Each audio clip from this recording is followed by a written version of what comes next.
Land revenue assessment क्या है? Assessment की टाइप्स क्या होती हैं? क्या कुछ ऐसी जमीनें होती हैं जहां पे लैंड रेवेन्यू असेसमेंट नहीं की जाती? या इरिगेटेड और अनइरिगेटेड लैंड की कितनी जो मिकदार होती है, कितना रकबा जो इरिगेटेड लैंड और अनइरिगेटेड लैंड का जो है उसको एग्जेम्पशन हासिल होती है असेसमेंट से, लैंड रेवेन्यू असेसमेंट से? असेसमेंट की टाइप्स कौन कौन सी होती हैं? असेसमेंट की ड्यूरेशन क्या है? असेसमेंट कंफर्म कौन करता है? असेसमेंट की बेसिस क्या होती है? इन तमाम चीजों के बारे में जानने के लिए ये लेक्चर इंतहाई यूजफुल साबित होने जा रहा है। अगर आप तहसीलदार, नायब तहसीलदार या असिस्टेंट डायरेक्टर लैंड रेवेन्यू की तैयारी कर रहे हैं तो ये वीडियो लेक्चर आपके लिए इक्वली बेनिफिशियल है।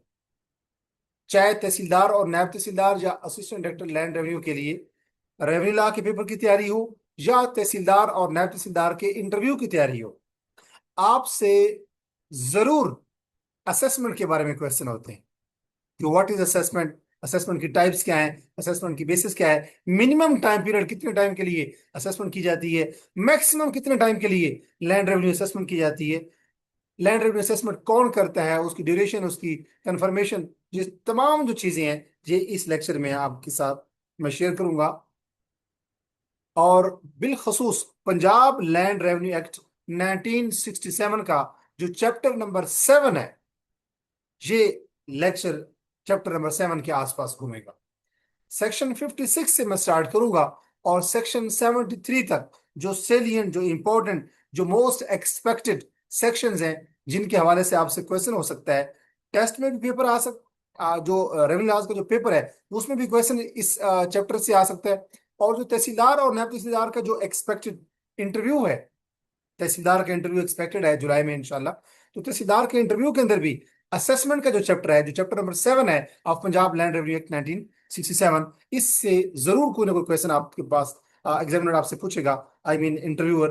तो कौन कौन से क्वेश्चन हैं जो इस चैप्टर से आ सकते हैं, हम स्टार्ट करते हैं। जैसा कि आपके सामने ये विजिबल है कि ये लेक्चर बेसिकली, ये सीरीज है, ये तहसीलदार के इंटरव्यू के हवाले से की जा रही है। और ये तहसीलदार और नायब तहसीलदार का जो रेवेन्यू लॉज का पेपर है उसके लिए भी इक्वली बेनिफिशियल है ये video lecture. Punjab land revenue act 1967 हम पढ़ रहे हैं, जिसका चैप्टर नंबर 7 आज हम कवर करेंगे, जो बेसिकली असेसमेंट के हवाले से है। और इसमें से 30 most important, most expected interview question answer हम डिस्कस करेंगे। जैसे मैंने बताया कि ये चैप्टर सेक्शन 56 से लेकर सेक्शन 73 तक ये चैप्टर जाता है। सबसे पहले जो आपसे इंटरव्यूअर सवाल पूछ सकता है कि असेसमेंट क्या है under Punjab land revenue act 1967, वो सिर्फ ये भी पूछ सकता है कि व्हाट इज असेसमेंट। अगर असेसमेंट के बारे में आपसे पूछा जाता है तो आपने कहना है कि असेसमेंट ये है कि एक लैंड ओनर अपनी जमीन के ऊपर कितना लैंड रेवेन्यू पे करेगा, उसको डिटरमिन करने का नाम क्या है? असेसमेंट। एक लैंड ओनर जिसकी अपनी जमीन है, वो जमीन के ऊपर जो मालिया देगा, जो लैंड रेवेन्यू पे करेगा पंजाब गवर्नमेंट को, उसको डिटरमिन करने का नाम असेसमेंट है। उसके बाद आपसे पूछा जा सकता है, और ये सेक्शन 56 जो है ये डील करता है कि असेसमेंट क्या है। उसके बाद क्या सारी जमीनें जो होती हैं that are liable to the payment of land revenue, क्या हर जमीन के ऊपर लैंड रेवेन्यू पे किया जाता है? यस, तमाम जमीनें जो हैं वो, उनके ऊपर लैंड रेवेन्यू की पेमेंट की जाती है। अलबत्ता कुछ ऐसी कैटेगरीज भी हैं जमीनों की जिनको एग्जेम्पशन हासिल है, और वो भी सेक्शन 56(1) के अंदर, यानी कि सेक्शन वही 56 ही है जिसमें असेसमेंट के बारे में बात की गई है। और उसी के अंदर सेक्शन 56 का जो सब सेक्शन 1 है उसमें बताया गया है कि कुछ जमीनें ऐसी हैं जिनको एग्जेम्पशन हासिल है, उनके ऊपर लैंड रेवेन्यू पे नहीं करना पड़ता गवर्नमेंट को। यानी लैंड, जो लैंड ओनर होगा, वो कुछ जमीनें ऐसी हैं जिनके ऊपर वो पंजाब गवर्नमेंट को लैंड रेवेन्यू नहीं पे करेगा। अब वो कौन सी कैटेगरीज हैं जिनके ऊपर एक लैंड ओनर लैंड रेवेन्यू पे नहीं करता पंजाब गवर्नमेंट को, बोर्ड ऑफ रेवेन्यू को? वो कौन सी जमीनें हैं? अगर कोई विलेज साइट हो, उनकी देहात की कोई जमीन हो, कंटोनमेंट में कोई एरिया आता हो, या कोई स्पेशल कॉन्ट्रैक्ट या लॉ के तहत किसी जमीन को एग्जेम्पशन हासिल हो, या इसी तरह अगर हम कह सकते हैं कि अगर किसी जमीन के ऊपर प्रॉपर्टी का टैक्स पे किया जा रहा हो। इसी तरह अगर कोई जमीन 6 साल तक बैरन, यानी अनकल्टिवेटेड, यानी कि उसके ऊपर कोई काश्तकारी ना की गई हो, वो बंजर रही हो, या 6 साल तक वो बेआबान रही हो, उसके ऊपर कोई चीज आबादकारी या उसके ऊपर उसकी काश्तकारी नहीं की गई है। तो ये 4 से 5 कैटेगरीज हैं। जमीन विलेज साइट में हो, या कंटोनमेंट एरिया में हो, या इसी तरीके से उसके ऊपर प्रॉपर्टी का टैक्स पे किया जा रहा हो, या किसी स्पेशल कॉन्ट्रैक्ट या एग्रीमेंट के तहत या स्पेशल लॉ के तहत किसी जमीन को एग्जेम्पशन हासिल हो कि उसके ऊपर लैंड रेवेन्यू पे नहीं करना, लैंड लैंड ने लैंड ओनर ने, या 6 साल के लिए जमीन अनकल्टिवेटेड रह गई हो, तो उस बंजर जमीन के ऊपर, बैरन लैंड के ऊपर भी लैंड रेवेन्यू पे नहीं किया जाता। और ये सेक्शन 56 ही है, उसके सब सेक्शन 1 के अंदर ए टू लेकर ABCDE, ये 5 6 7 सब्सिडरी प्रोविजंस हैं। सेक्शन 56 ही है जिसके अंदर ये 4 5 6 जमीन टाइप की जमीनें जो हैं उनके ऊपर लैंड रेवेन्यू पे नहीं करना पड़ता। उसके बाद आपसे सवाल पूछा जा सकता है कि लैंड रेवेन्यू किस फॉर्म में असेस किया जाता है। हमेशा कैश की शक्ल में लैंड रेवेन्यू असेस किया जाता है, और ये भी सेक्शन 56 के अंदर ही है, सब सेक्शन 2 के अंदर, कि land revenue is always assessed in the form of cash. उसके बाद आपसे सवाल पूछा जा सकता है कि वो दो कौन से मेथड हैं जिनके जरिए असेसमेंट की जाती है। What are the two methods of assessing land revenue. तो दो तरीके ये हैं। एक तो फिक्स एनुअल चार्ज होता है कि सालाना इतनी अमाउंट आपने देनी है लैंड रेवेन्यू की, पंजाब गवर्नमेंट को, बोर्ड ऑफ रेवेन्यू को। या दूसरा ये है कि कोई prescribed rate per unit area होता है कि 1 एकड़ के ऊपर इतना रेट होगा, एक मुरब्बा के ऊपर इतना रेट होगा, एक कैनाल के ऊपर इतना रेट होगा। तो ये फिक्स प्रिस्क्राइब्ड यानी कि मखसूस जो पंजाब गवर्नमेंट जो खास डिसाइड करती है रेट पर यूनिट एरिया, वो एरिया कोई भी हो सकता है। तो दो तरीकों से लैंड रेवेन्यू की असेसमेंट होती है।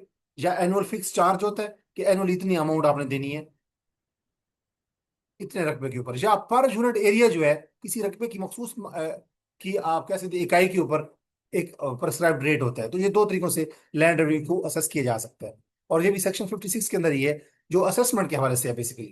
ये सारी बातें हम असेसमेंट के हवाले से ही कर रहे हैं।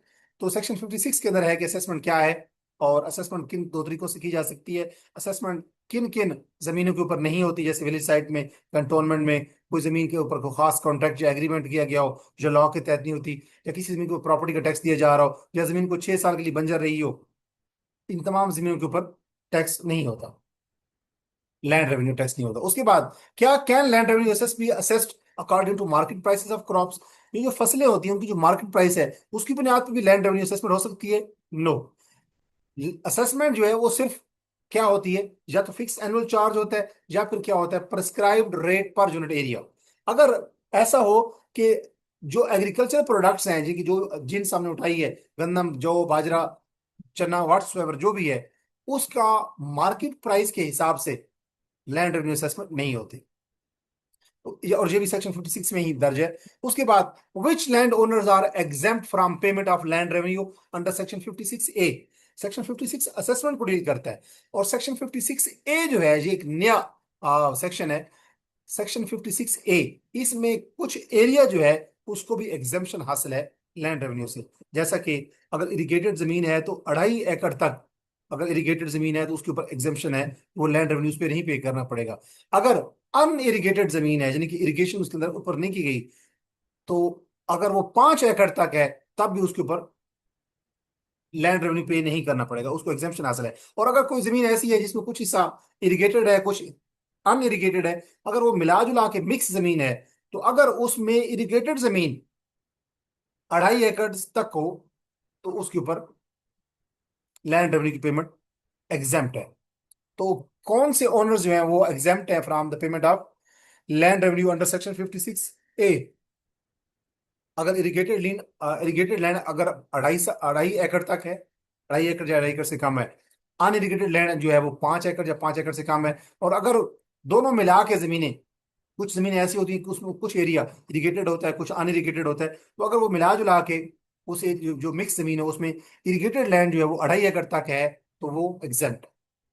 ये सेक्शन 56A कहता है of Punjab land revenue act 1967, chapter number 7। Chapter 7 assessment को डील करते हैं ओवरऑल अगर देखें। उसके बाद आपसे सवाल पूछा जा सकता है कि असेसमेंट की बुनियाद क्या है, किस चीज की बुनियाद पे असेसमेंट की जाती है। तो बड़ा इंपॉर्टेंट क्वेश्चन है जो इंटरव्यू में तहसीलदार और नायब तहसीलदार के इंटरव्यू में आपसे पूछा जा सकता है। तो असेसमेंट की बुनियाद होती है एस्टिमेटेड, यानी कि तखमीना लगाया हुआ गया, अंदाजा लगाया हुआ average money value of gross product of an estate और ग्रुप ऑफ एस्टेट। एक महाल, एक मौजा, एक एरिया है, एक स्टेट है जिसको बोर्ड ऑफ रेवेन्यू ने कह दिया कि ये स्टेट है, ये इलाका, उसके ऊपर जो भी प्रोड्यूस है, ग्रॉस प्रोड्यूस, उसमें कोई टैक्स नहीं निकाले गए, कोई डिडक्शंस नहीं हुई। जो ग्रॉस प्रोड्यूस है, जो उसके ऊपर जो चीज भी पैदा की गई है, उसकी जो एवरेज मनी वैल्यू होगी उसकी बुनियाद पे असेसमेंट की जाती है। और ये सेक्शन 57 के अंदर है। सेक्शन 57 किसी के साथ डील करता है? Section 57 of chapter 7 of Punjab land revenue act 1967, section 57 इसी को डील करता है कि बेसिस ऑफ असेसमेंट क्या होगी, और वो क्या होगी कि किसी भी स्टेट या ग्रुप ऑफ स्टेट के अंदर जो ग्रास प्रोड्यूस होगा उसका एस्टिमेटेड एवरेज मनी वैल्यू, उसकी बुनियाद के ऊपर असेसमेंट की जाती है, यानी लैंड रेवेन्यू असेसमेंट। उसके बाद आपसे सवाल पूछा जा सकता है कि एस्टिमेट ऑफ जो ग्रॉस प्रोड्यूस, हमने अभी बात की है कि असेसमेंट की बुनियाद क्या है सेक्शन 57 के मुताबिक, कि उस स्टेट या उसका जो ग्रुप ऑफ स्टेट्स है, जो असेसमेंट सर्कल आप कह सकते हैं, उसके अंदर जितना भी ग्रॉस प्रोड्यूस है उसकी एस्टिमेटेड एवरेज मनी वैल्यू हम काउंट करते हैं, उसकी बुनियाद पे लैंड रेवेन्यू असेसमेंट का अंदाजा लगाया जाता है, तखमीन लगाया जाता है। तो हम ये कैसे प्रोड्यूस करते हैं? जो ग्रॉस प्रोड्यूस होती है किसी भी स्टेट की, उसका एस्टिमेट जो हम लगाते हैं, उसकी estimate of average money value of gross produce, वो हम कैसे लगाते हैं? ये कुछ प्रिस्क्राइब्ड रूल्स हैं जो पंजाब लैंड रेवेन्यू एक्ट 1967 के अंदर चैप्टर 7 में मेंशन है, सेक्शन 57 सब सेक्शन 2 के अंदर, उसके हिसाब से प्रिस्क्राइब्ड रूल्स है। इसके मुताबिक बोर्ड ऑफ रेवेन्यू कुछ असूल लागू कर रखे हैं, उनके मुताबिक ये ग्रास प्रोड्यूस या उसकी एवरेज मनी वैल्यू निकाली जाती है। उसके बाद what is the maximum limit of land revenue assessment? अगर लैंड रेवेन्यू असेसमेंट की मैक्सिमम जो लिमिट है उसका तयन किया जाए, आपसे पूछा जाए कि मैक्सिमम जो लैंड रेवेन्यू असेसमेंट का जो मैक्सिमम रेट है, जो लिमिट है, वो क्या है? तो इट शेल नॉट एक्सीड 1/4 या 25% of estimated money value of the net assets of assessment circle. Assessment circle से मुराद है बहुत सारी जमीनें, स्टेट्स जिनके ऊपर एक ही जैसा रेट लागू होता है। तो एक असेसमेंट सर्कल के अंदर जितनी भी नेट वैल्यू ऑफ एसेट्स होती है, नेट नेट वैल्यू वो होती है कि ग्रास में से हम अगर कुछ टैक्स भरा है या कुछ डिडक्शंस हैं, कुछ एक्सपेंसेस हैं, वो अगर हम निकाल लें तो उसको हम कहते हैं नेट वैल्यू ऑफ असेसमेंट। तो नेट वैल्यू ऑफ असेसमेंट होती है, या जिसको हम नेट एसेट्स कह लें, उसका 25% से ज्यादा असेसमेंट का रेट नहीं होता। असेसमेंट की लिमिट नेट वैल्यू ऑफ जो एसेट्स है किसी भी असेसमेंट सर्कल में, उसके 25% से ज्यादा लैंड रेवेन्यू असेसमेंट नहीं होती। उसके बाद ये सेक्शन 58 डील करता है।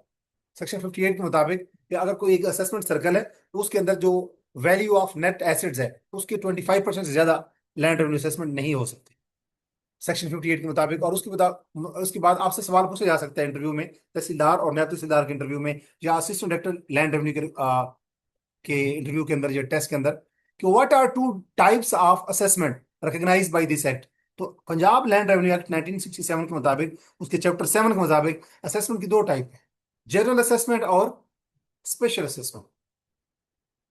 ये सेक्शन 59 बताता है कि असेसमेंट की दो टाइप्स होती हैं, जनरल असेसमेंट और स्पेशल असेसमेंट। अब आपसे ये भी सवाल पूछा जा सकता है, क्या जनरल जो रीअसेसमेंट है, असेसमेंट को दोबारा करने को हम रीअसेसमेंट कहते हैं, तो जब जो रीअसेसमेंट जनरल होती है, यानी कि असेसमेंट को, एक जनरल असेसमेंट है उसको हम दोबारा अगर करें तो उसको हम कहते हैं जनरल रीअसेसमेंट।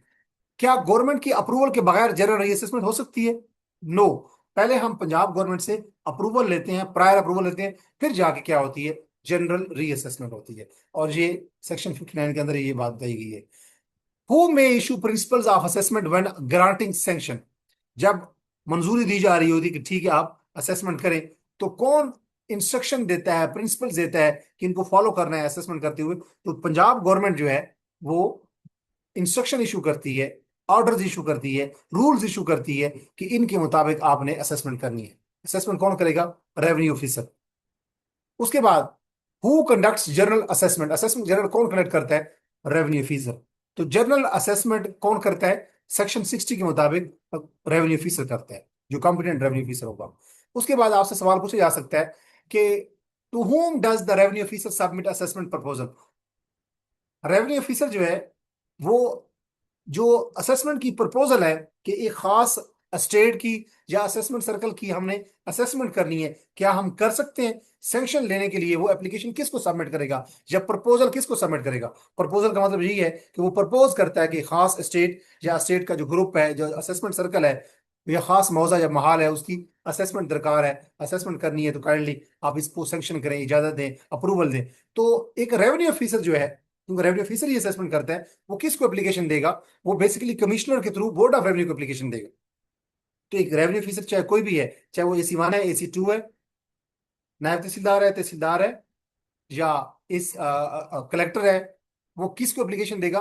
वो कमिश्नर के थ्रू बोर्ड ऑफ रेवेन्यू को एप्लीकेशन देगा कि इस बोर्ड ऑफ रेवेन्यू क्या करेगा? अप्रूवल देगा कि असेसमेंट की जाए खास एरिया की। तो ये भी सेक्शन 60 में ही है। Who finally determines and announce in the assessment, आखिरकार कौन बंदा है, कौन अथॉरिटी है जो असेसमेंट करता है, उसको डिटरमिन करता है। असेस डिटरमिन करने का मतलब है कि किस एरिया के ऊपर, किस स्टेट के ऊपर कितना लैंड रेवेन्यू लैंड ओनर पे करेगा। तो ये जो असेसमेंट का अंदाजा लगाना होता है, जो लैंड रेवेन्यू का अंदाजा लगाना होता है, असेस करना होता है, उसको हम कहते हैं डिटर्मिनेशन ऑफ असेसमेंट। तो ये असेसमेंट कौन डिटरमिन करता है कि कितना रेट होगा, फिक्स एनुअल चार्ज कितना होगा, और अनाउंस कौन करता है? तो ये रेवेन्यू ऑफिसर ही असेसमेंट को अनाउंस भी करता है, और उससे पहले वो असेस भी करता है कि किस एरिया के ऊपर, किस स्टेट या किस असेसमेंट सर्कल के ऊपर लैंड ओनर कितना, किस रेट के हिसाब से लैंड रेवेन्यू पे करेगा। तो लैंड रेवेन्यू की डिटर्मिनेशन यानी असेसमेंट, और लैंड रेवेन्यू को पे करना यानी उसको अनाउंस करना, ये सारा काम कौन करता है? रेवेन्यू ऑफिसर करता है। सेक्शन 61 के मुताबिक, सेक्शन 61 में है कि लैंड रेवेन्यू की असेसमेंट को अनाउंस करना। उसके बाद what must the revenue officer declare while announcing assessment, जब कोई रेवेन्यू ऑफिसर पहले तो वो असेस करेगा कि किसी महाल या किसी स्टेट या ग्रुप ऑफ स्टेट के अंदर जो लैंड ओनर्स हैं वो कितना लैंड रेवेन्यू पे करेंगे। उस उस वैल्यू को, उस रेट को डिटरमिन करने को हम कहते हैं असेसमेंट। अब इस असेसमेंट की जो अनाउंसमेंट जब वो कर रहा होगा रेवेन्यू ऑफिसर, तो वो साथ क्या मेंशन करेगा? वो साथ मेंशन करेगा कि किस डेट से ये असेसमेंट का जो रेट है ये लागू होगा, वो डेट भी बताएगा। उसके बाद by how much can the average rate of assessment increase during reassessment, अगर असेसमेंट के बाद दोबारा असेसमेंट की गई है, अगर किसी जमींदार लैंड ओनर को इतराज है, वो कहता है कि जी मैं इसके ऊपर सहमत नहीं हूँ, इसको मुझे इस पे इतराज है, इसको दोबारा असेसमेंट का रेट जो है वो डिटरमिन किया जाए, तो अगर रीअसेसमेंट हो रही होगी तो एवरेज रेट ऑफ असेसमेंट कितने हद तक बढ़ सकता है? तो जो प्रीवियस असेसमेंट होगी उसका 1/4 से ज्यादा, यानी कि 25% से ज्यादा नहीं रेट बढ़ सकता। अगर पहले सपोज 5% रेट डिक्लेयर किया गया है, अगर दोबारा रीअसेसमेंट की गई है, तो जो पहला रेट था उससे 25% से ज्यादा इजाफा नहीं किया जा सकता। ये सेक्शन 61 में ही है। By how much can the assessment of an individual state increase, ये पहले जो बात हमने की है कि अगर किसी असेसमेंट सर्कल के अंदर, ग्रुप ऑफ स्टेट के अंदर अगर पहले असेसमेंट की गई थी, तो उसके रेट जो प्रीवियस असेसमेंट थी उसके 25% से ज्यादा उस ग्रुप ऑफ स्टेट का रेट नहीं बढ़ाया जा सकता। लेकिन अगर कोई एक ही स्टेट हो, अब ग्रुप ऑफ स्टेट या असेसमेंट सर्कल नहीं है बल्कि एक इंडिविजुअल स्टेट है, अगर उसमें पहले असेसमेंट की गई है, अब दोबारा वहां पे असेसमेंट की गई है, जिन्हें रीअसेसमेंट की गई है, तो अब कितना रेट उसका बढ़ सकता है? अब नॉट मोर देन 1/2, यानी 50% ऑफ प्रीवियस असेसमेंट से ज्यादा रेट अब उसका नहीं बढ़ाया जा सकता। तो असेसमेंट सर्कल होगा, ग्रुप ऑफ स्टेट होगा, तो जो प्रीवियस असेसमेंट थी उसका 25% से ज्यादा असेसमेंट का रेट नहीं हो सकता। और अगर कोई एक ही स्टेट है तो जो प्रीवियस असेसमेंट उसकी की गई है उसके 50% से, यानी उसके 1/2 से ज्यादा दोबारा रेट डिक्लेयर नहीं किया जा सकता रीअसेसमेंट में। उसके बाद when do the limits of section 61, ये जो हमने बार बार बातें की हैं कि अगर असेसमेंट का ग्रुप एक स्टेट का ग्रुप हो या असेसमेंट सर्कल हो, तो उसकी उसके अंदर अगर दोबारा रीअसेसमेंट की जा रही हो, तो प्रीवियस असेसमेंट का 25% से ज्यादा अब रीअसेसमेंट में रेट डिसाइड नहीं किया जा सकता। यानी असेसमेंट का रेट प्रीवियस असेसमेंट से 25% से ज्यादा नहीं बढ़ सकता in the case of assessment circle. अगर एक स्टेट हो तो जो प्रीवियस असेसमेंट हो चुकी है उसकी, उसके 1/2 यानी कि 50% से ज्यादा अब रीअसेसमेंट में रेट का तयन नहीं किया जा सकता, यानी कि उसकी असेसमेंट का रेट 50% ऑफ प्रीवियस असेसमेंट से ज्यादा नहीं बढ़ाया जा सकता। ये जो तमाम लिमिटेशंस हैं, ये कब नहीं अप्लाई होती? When do the limits of section 61 not apply, अगर किसी जमीन के अंदर नई नई असेसमेंट की गई हो, अगर किसी जमीन के अंदर नया नया इरिगेशन सिस्टम लाया गया हो, अगर किसी जमीन के अंदर के बारे में गवर्नमेंट नोटिफाई कर दे कि ये क्या है, अर्बन असेसमेंट सर्कल है, तो इन तीनों सूरतों में ये जो हमने बातें की हैं, 25% of the previous assessment, 50% of the previous assessment, ये चीजें लागू नहीं होंगी। अगर कोई जमीन जो है वो न्यूली इरिगेशन सिस्टम उसमें मुतारफ करवाया गया हो, या उसके अंदर कोई उस जमीन को, जो जिस जमीन के बारे में हमने अभी बातें की हैं जिसमें रीअसेसमेंट की जा रही हो, अगर वो न्यूली असेस्ड है, तो हम उसके ऊपर रीअसेसमेंट नहीं करेंगे। और अगर कोई जमीन के बारे में गवर्नमेंट ने डिसाइड कर दिया हो, नोटिफाई कर दिया हो कि ये जमीन अर्बन सर्कल में आती है, तो उसके ऊपर भी रीअसेसमेंट नहीं होती। तो इन तीन सूरतों में, कि अगर अर्बन जमीन डिक्लेयर हो गई हो, अर्बन असेसमेंट सर्कल, या अगर न्यूली असेस्ड जमीन हो उसके ऊपर रीअसेसमेंट नहीं होती, और अगर पहले जो जमीन इसके ऊपर असेसमेंट की गई है, अब अगर उसके ऊपर इरिगेशन सिस्टम मुतारफ करवा दिया गया है, तो तब भी उसका रीअसेसमेंट का रेट वो नहीं होंगे जो अभी हमने बताया है पहले, कि इंडिविजुअल एस्टेट की सूरत में 50% से ज्यादा नहीं हो सकता, और असेसमेंट सर्कल की सूरत में 25% ऑफ द प्रीवियस असेसमेंट से ज्यादा नहीं हो सकता। ये असूल लागू फिर नहीं होंगे, फिर हम इनको साइड लाइन कर देंगे। उसके बाद, with in how many days can a land owner seek reconsideration of assessment. अगर एक जमींदार लैंड ओनर की जमीन के ऊपर, या उसकी स्टेट के ऊपर, या उसका जो स्टेट का पूरा ग्रुप है जो उसकी जमीनें हैं, उसके ऊपर असेसमेंट हो चुकी है, अनाउंस भी हो चुकी है सेक्शन 61 के मुताबिक, तो कितने अरसे बाद वो दोबारा एप्लीकेशन दे सकता है कि इसको काइंडली रिकंसिडर किया जाए, ये असेसमेंट का रेट ठीक नहीं है? वो within 30 days of the announcement of assessment. Announcement of assessment होती है सेक्शन 61 के मुताबिक। तो जब अनाउंसमेंट हो गई है असेसमेंट की, उसके 30 दिन के अंदर अंदर वो एप्लीकेशन देगा कि काइंडली इस असेसमेंट को, जो रेट आपने डिसाइड किया है, जो रेवेन्यू ऑफिसर ने डिसाइड किया होगा, उसको काइंडली रिकंसिडर किया जाए। ये सेक्शन 62 के अंदर आता है, application for the reconsideration of assessment. उसके बाद, who confirms assessment before it becomes final. Assessment का जो रेट डिसाइड करता है रेवेन्यू ऑफिसर, वो उसको कंफर्म कौन करता है? हमेशा बोर्ड ऑफ रेवेन्यू कंफर्म करता है। बोर्ड ऑफ, ये जो रेवेन्यू ऑफिसर होता है, वो कमिश्नर को बताता है कि जी मैंने ये असेसमेंट का रेट डिसाइड कर दिए।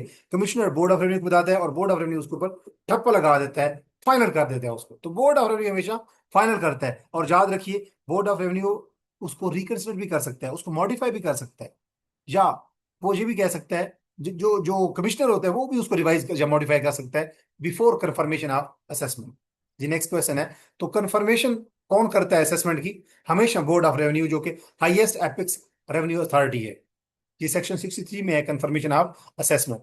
Can assessment be modified before confirmation? अगर बोर्ड ऑफ रेवेन्यू ने असेसमेंट अभी फाइनल नहीं की, कंफर्म नहीं की, तो कंफर्मेशन से पहले बोर्ड ऑफ रेवेन्यू खुद भी, और उससे पहले जो कमिश्नर उसके नीचे अथॉरिटी होती है, वो भी उसको मॉडिफाई कर सकते हैं, चेंज कर सकते हैं, कि ये रेट जो रेवेन्यू ऑफिसर ने डिसाइड किया है, ये मुनासिब नहीं है, ये बहुत ज्यादा है, या ये बहुत कम है।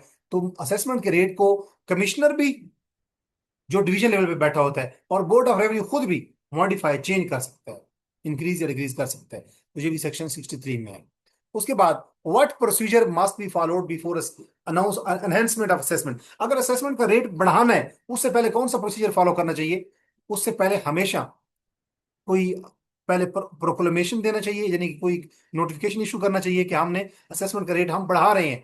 जिन जिन लोगों को एतराज होगा, लैंड ओनर्स को, वो क्या करेंगे? अपने ऑब्जेक्शन जमा करवाएंगे, उनको हियर किया जाएगा, सुना जाएगा, और फिर जाके क्या होगा, असेसमेंट का रेट बढ़ाया जाएगा, अगर गवर्नमेंट इसको जरूरी समझती है तो अगर असेसमेंट का रेट बढ़ाना है, तो सबसे पहले क्या किया जाएगा? प्रोक्लेमेशन दी जाएगी, जिनके नोटिफाई किया जाएगा, मनादी करवाई जाएगी, ऐलान करवाया जाएगा। जो जो कंसर्न रेवेन्यू, जो जो जमींदार हैं, लैंड ओनर्स हैं, वो क्या करेंगे? वो अपने इतराजात जमा करवाएंगे, मखसूस टाइम दिया जाएगा। जब वो इतराजात जमा करवाएंगे तो उनको सुना जाएगा, फिर जाके कहाँ कहीं अनाउंसमेंट ऑफ असेसमेंट, यानी कि असेसमेंट का रेट बढ़ाया जाएगा। ये सेक्शन 63 में ही है। उसके बाद, जिसमें कंफर्मेशन ऑफ असेसमेंट है बेसिकली। उसके बाद, what is the normal duration of assessment. Assessment की नॉर्मल ड्यूरेशन कितनी होती है? हमेशा 25 साल। ये सेक्शन 64 में है, ड्यूरेशन ऑफ असेसमेंट 64 में है। और सेक्शन 63 जो हमने पिछला पढ़ा है, वो था कंफर्मेशन ऑफ असेसमेंट। और कंफर्मेशन ऑफ असेसमेंट कौन करता है? Board of revenue. Board of revenue उसको मॉडिफाई भी कर सकता है, कमिश्नर भी मॉडिफाई कर सकता है कंफर्मेशन से पहले। और ड्यूरेशन ऑफ असेसमेंट क्या होती है? नॉर्मली ये 25 साल के लिए किसी खास जमीन, यानी एस्टेट, महाल, मौजा, या ग्रुप ऑफ एस्टेट्स, या असेसमेंट सर्कल की जो असेसमेंट होती है, वो नॉर्मली 25 साल के लिए होती है। ये ड्यूरेशन ऑफ असेसमेंट कहाँ, अकॉर्डिंग टू सेक्शन 64 होती है। What is the minimum and maximum duration that may be fixed in canal irrigated area. जहां जहां पे नहरों से पानी, जमीनें सैराब की जाती हैं, वहां पे मिनिमम कितने टाइम के लिए असेसमेंट होती है, और मैक्सिमम कितने टाइम के लिए असेसमेंट होती है? मिनिमम जहां पे नहरें होती हैं, वहां पे मिनिमम 10 ईयर के लिए, और मैक्सिमम 25 ईयर के लिए असेसमेंट डिसाइड की जाती है। ये भी सेक्शन 64 में है, जो जो ड्यूरेशन ऑफ असेसमेंट के बारे में कहता है। तो जहां पे नहरों से जमीन सैराब की जाती है, वहां पे कम से कम 10 साल के लिए, और ज्यादा से ज्यादा 25 साल के लिए असेसमेंट डिसाइड की जाती है। यानी कि duration of assessment in case of canal irrigated lands is 10 years minimum and 25 year maximum. उसके बाद ये भी 64 में ही है। 64 सेक्शन जो डील करता है वो है ड्यूरेशन ऑफ असेसमेंट के बारे में। जो नॉर्मल 25 ईयर है, अगर कैनाल इरिगेटेड जमीन है तो मिनिमम 10 और maximum 25 year. Does an assessment lapse immediately after it's term expire. अब एक असेसमेंट 25 साल के लिए, तो क्या 25 साल के बाद क्या हो जाएगी, वो एक्सपायर हो जाएगी? No, it remains effective until new assessment takes place. अगर कोई असेसमेंट 10 साल के लिए, तो क्या 10 साल के बाद वो एक्सपायर हो जाएगी? नो, वो असेसमेंट जारी रहेगी जब तक कोई न्यू असेसमेंट नहीं होती। अगर कोई असेसमेंट 25 साल के लिए है, तो क्या 25 साल के बाद वो खत्म हो जाएगी? नहीं, वो एक्टिव रहेगी, लागू रहेगी, इन्फोर्सेबल रहेगी, जब तक कि न्यू असेसमेंट उस एरिया की, उस लैंड की, उस असेसमेंट, उस स्टेट की या ग्रुप ऑफ स्टेट की या असेसमेंट सर्कल की दोबारा असेसमेंट यानी कि री असेसमेंट उसकी नहीं होती या फ्रेश असेसमेंट नहीं होती। तो ये सेक्शन 65 ये कहता है कि अगर कहीं पे असेसमेंट का टाइम पीरियड टेन्योर लैप्स हो गया, खत्म हो गया, फिर भी वो क्या रहेगी, इफेक्टिव रहेगी सेक्शन 65 के मुताबिक। Within what period may a land owner refuse to be liable for assessment. एक एरिया है, एक स्टेट है या ग्रुप ऑफ स्टेट है या असेसमेंट सर्कल है, उस एरिया के अंदर डिसाइड कर दिया रेवेन्यू ऑफिसर ने कि असेसमेंट का रेट ये होगा। तो अगर उस एरिया का कोई लैंड ओनर है, वो रिफ्यूज करना चाहता है कि नो, हम नहीं पे करेंगे इस रेट को, तो वो कितने टाइम में रिफ्यूजल देता है? अनाउंसमेंट ऑफ असेसमेंट के with in 10 90 days. Assessment revenue officer ने डिसाइड कर दी है, विद इन 90 डेज, उसके बाद 90 दिन के अंदर अंदर एक लैंड ओनर जो है, जो जमीन का मालिक है, वो कह सकता है कि सॉरी, आई विल नॉट पे दिस लैंड रेवेन्यू। वो अपना एतराज दे सकता है 90 दिन के अंदर। और ये इतराज कौन सा है? जब वो कहता है कि मैं इनकारी हूं।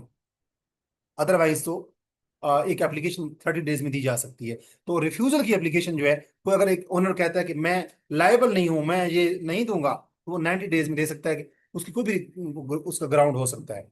ये सेक्शन 66 में है। यानी कि रिफ्यूजल ऑफ, जब एक बंदा कहता है लैंड ओनर कि आई एम नॉट लायबल और I am going to refuse this assessment, तो वो within 90 days of announcement of assessment उसको नोटिस में देना होगा कंसर्न रेवेन्यू ऑफिसर के, जो कि फिर कमिश्नर को और फिर बोर्ड ऑफ रेवेन्यू की नोटिस में चीज आ जाती है। तो रिफ्यूजल ऑफ असेसमेंट जो है वो 90 डेज में देनी पड़ती है। और सेकंड लास्ट क्वेश्चन है कि what allowance is payable when government takes possession after refusal. अगर एक लैंड ओनर है, वो कहता है कि हम, मैं जमीन के ऊपर असेसमेंट जो लैंड रेवेन्यू है वो पे नहीं करूंगा, तो फिर क्या किया जाता है? फिर कलेक्टर खुद, जब वो किसी लैंडलॉर्ड को कहता है कि आप ये जो जमीन है ये अपने कंट्रोल में रखें, अमूमन जो कलेक्टर होता है, जो डीसी होता है, वो जमीन अपने कंट्रोल में ले लेता है, और वो खुद या अपने किसी बंदे को, किसी और बंदे को कहता है कि इसको आप अपनी कस्टडी में रखें, इसकी काश्तकारी करते रहें। तो अगर गवर्नमेंट ने किसी बंदे की जमीन, जो लैंड ओनर है उसकी जमीन को अपने पास रख लिया है, और क्यों रख लिया है? क्योंकि लैंड ओनर ने रिफ्यूज कर दिए कि I am not liable for the assessment. तो अगर गवर्नमेंट ने, यानी कि डीसी ने, यानी कलेक्टर ने अगर जमीन अपने कब्जे में रख ली है, तो उस सूरत में गवर्नमेंट कितना पे करेगी? When government takes possession after refusal, तो गवर्नमेंट जो है वो 50 से 70% of the net income realise from the state वो पे करेगी। किनको? लैंड ओनर्स को। अब गवर्नमेंट के कंट्रोल में है जमीन, यानी कि कलेक्टर के पास है, तो आप उस जमीन के ऊपर जो भी नेट असेसमेंट है, नेट मतलब जितने उसके खर्चे होंगे वो निकाल के, जो नेट असेसमेंट है उसका 50 to 75% के दरमियान जो कलेक्टर होगा वो पे कर रहा होगा, किसको? कंसर्न कंसर्न लैंड ओनर्स को, एज ए अलाउंस। सारा नहीं देगा, क्योंकि खुद ब खुद वो, तो इसके लिए उसके कस्टोडियन है, कुछ ना कुछ अखराजात भी हो रहे होंगे। और लास्ट क्वेश्चन जो कि आपको, आपसे इंटरव्यूअर पूछ सकता है, वो है कि वो कौन से सर्कमस्टांसेस हैं जिसमें स्पेशल असेसमेंट जो है वो की जाती है।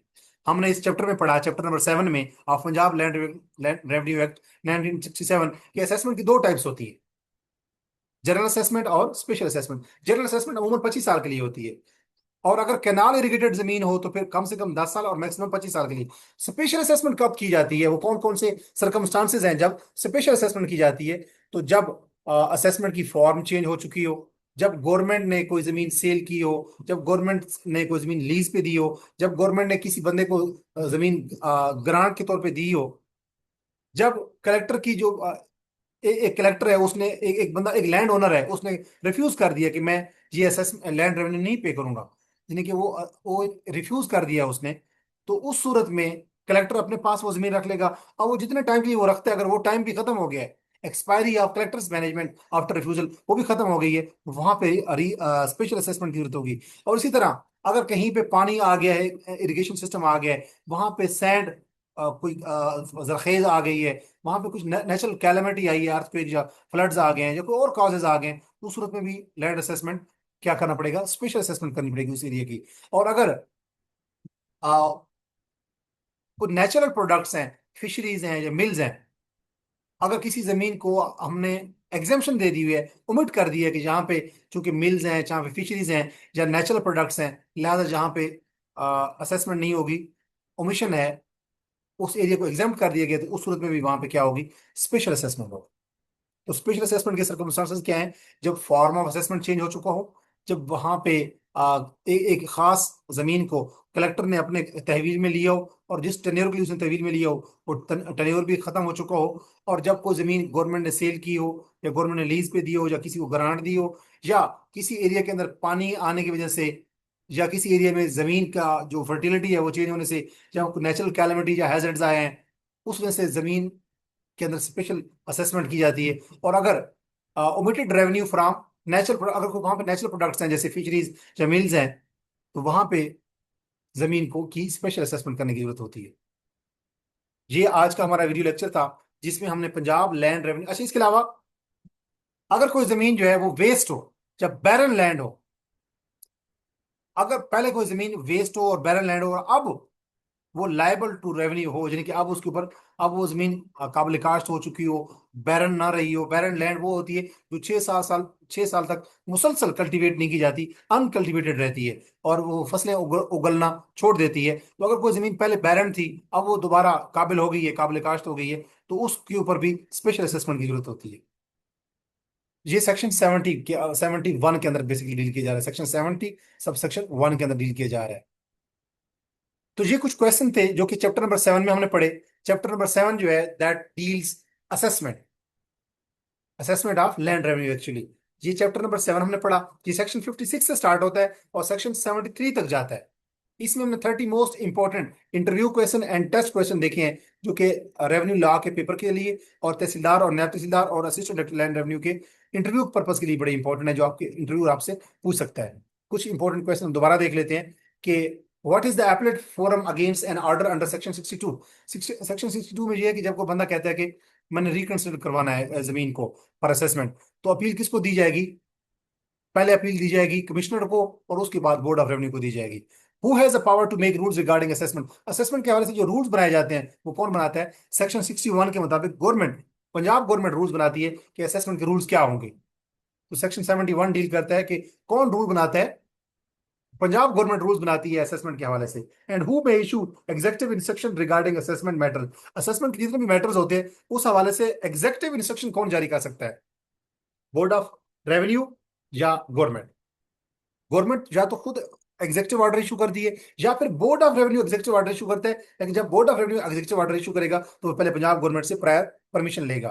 तो ये जो असेसमेंट के हवाले से, असेसमेंट मैटर्स के हवाले से एग्जीक्यूटिव इंस्ट्रक्शन इशू करनी होती है, वो पंजाब गवर्नमेंट खुद करती है या बोर्ड ऑफ रेवेन्यू करता है with the prior permission of Punjab government.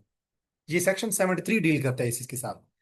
पहला हमने पढ़ा कि 71 सेक्शन जो तो अभी पढ़ा है हमने, उसमें यह है कि असेसमेंट के हवाले से रूल्स कौन बना सकता है, पंजाब गवर्नमेंट बना सकती है 71 सेक्शन के मुताबिक। और एग्जेक्टिव ऑर्डर्स या एग्जेक्टिव इंस्ट्रक्शन कौन इशू करता है, पंजाब गवर्नमेंट करती है या बोर्ड ऑफ रेवेन्यू करता है with the prior permission of Punjab government.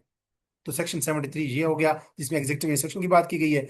और what is the purpose of section 70 B, section 70 B के मुताबिक ये है कि ओनरशिप को डिटरमिन करना और अनइरिगेटेड जमीन को इरिगेटेड जमीन में कन्वर्ट करना। ये 70 बी सेक्शन जो है उसका उसकी ये उसकी हमने वजाहत पढ़ी है कि सेक्शन 70 बी किस चीज को डील करता है कि अगर अनइरिगेटेड जमीन को इरिगेटेड जमीन में कन्वर्ट करना होगा तो किस फार्मूला को फॉलो करेंगे, और अगर हमने किसी जमीन की ओनरशिप डिटरमिन करनी हो तो वो भी सेक्शन 70 बी के तहत डिटरमिन की जाती है। फार्मूला क्या है 70 बी में, जो वो है कि 1 एकड़ इरिगेटेड जमीन जो होगी वो 2 एकड़ अनइरिगेटेड जमीन के बराबर हो।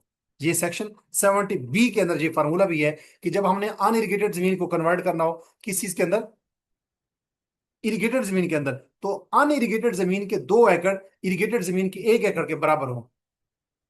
तो सेक्शन 70 बी के अंदर वैसे ओनरशिप मालूम की जाती है जमीन की। उसके बाद कुछ इंपॉर्टेंट सेक्शन दोबारा जो हमने पढ़े हैं वो दोबारा देख लेते हैं। सेक्शन 56 में हमने क्या देखा था बेसिकली, सेक्शन 56 में हमने देखा था कि असेसमेंट ऑफ लैंड रेवेन्यू से क्या मुराद है। सेक्शन 56A में देखा था कि कुछ जमीनें जो है वो एग्जाम्प्ट है, जिसमें हमने देखा था कि अगर कोई विलेज लैंड है, विलेज साइट है, या प्रॉपर्टी टैक्स दिया जा रहा है किसी जमीन पे, या कंटोनमेंट में है, या वो 6 साल तक हो रही है, बैरन रही है, या इसी तरह हमने बात की थी कि अगर किसी स्पेशल कॉन्ट्रैक्ट या एग्रीमेंट या लॉ के तहत किसी जमीन को एग्जेम्पशन हासिल है, तो वो सेक्शन 56A में था, तो उस जमीन के ऊपर लैंड रेवेन्यू को एग्जेम्पशन हासिल होती है, वहां नहीं पे करना पड़ता लैंड ओनर्स को।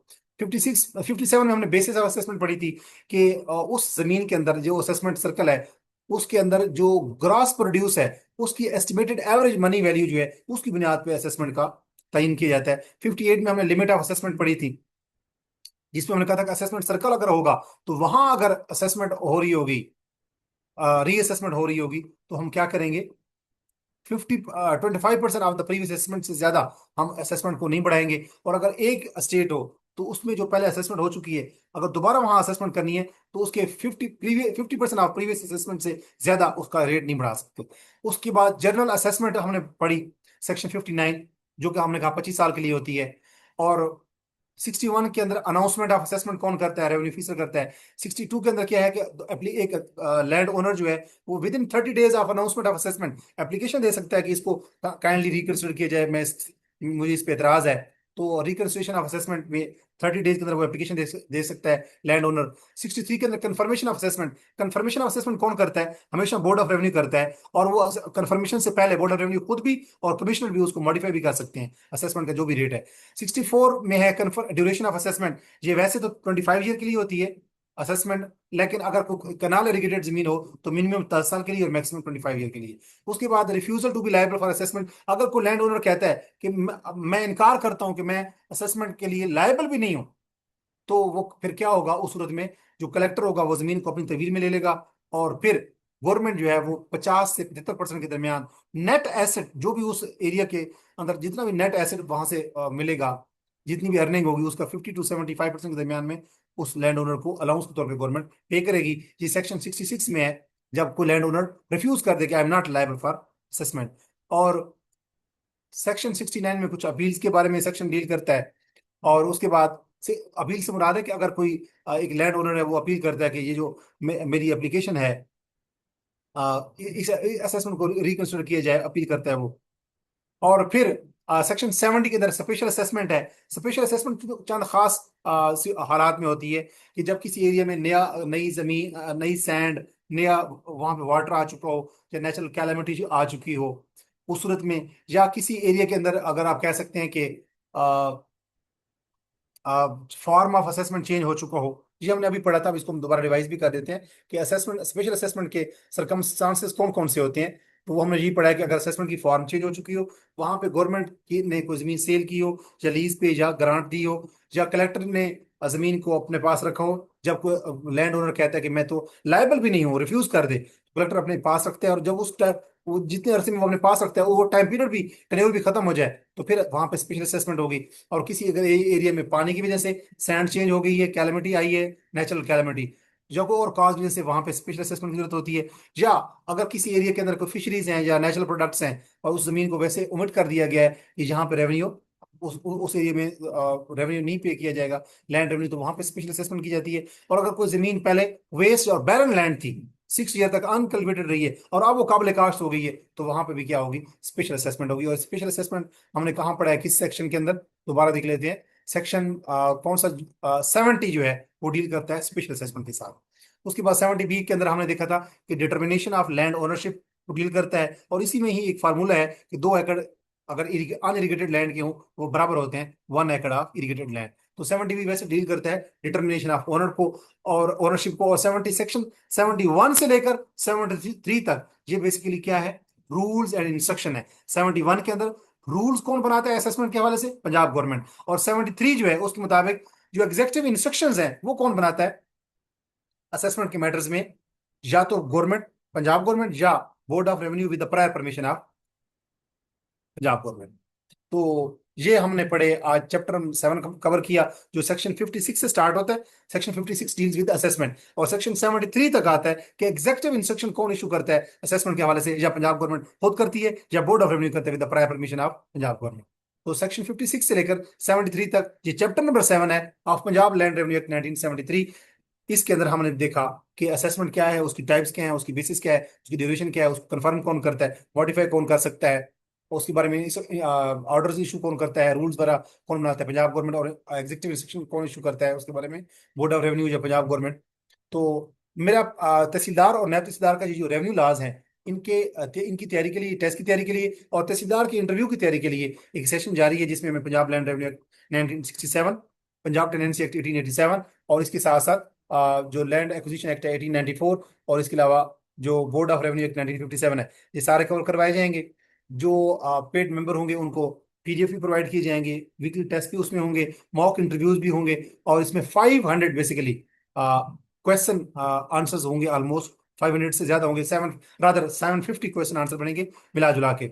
और ये स्टार्ट हो चुका है 10 जून से। अगर आपको इसमें, आप लोगों में से जो लोग सुन रहे हैं, अगर इस सेशन को ज्वाइन करना चाहते हैं, तो इसमें रेवेन्यू लॉस का मुकम्मल पेपर करवाया जाएगा, और इसमें तहसीलदार की इंटरव्यू की और नायब तहसीलदार की इंटरव्यू की तैयारी भी करवाई जाएगी, मॉक इंटरव्यूज भी होंगे। इसकी टोटल फीस जो है वो 7500 है। और ये 45 डेज का एक सेशन है। अगर आप इसको ज्वाइन करना चाहते हैं तो मेरे व्हाट्सएप नंबर पर रब्ता कर सकते हैं, दैट इज 03326896 568। अगर आप मेरे चैनल के ऊपर न्यू हैं तो इंग्लिश विद अजमल खान मेरा यूट्यूब चैनल है, जिसकी तवज्जो से मैं तहसीलदार, नायब तहसीलदार, एडीएलआर और उसके अलावा जो सीएसएस और पीएमएस के हवाले से डिफरेंट जो अपडेट्स होती हैं वो भी अपलोड करता रहता हूँ। और जो डिफरेंट एग्जाम्स होते हैं पीपीएससी के, उनके हवाले से बड़ी यूजफुल वीडियोस अपलोड करते रहता हूँ। अगर आप मेरे चैनल के ऊपर न्यू हैं तो इस चैनल को सब्सक्राइब कीजिए, ताकि इस किस्म की अपडेट्स और वीडियोस आप तक बर वक्त पहुंचती रहे। अपना ख्याल रखिएगा, और उन लोगों का जो आपसे जुड़े हुए हैं।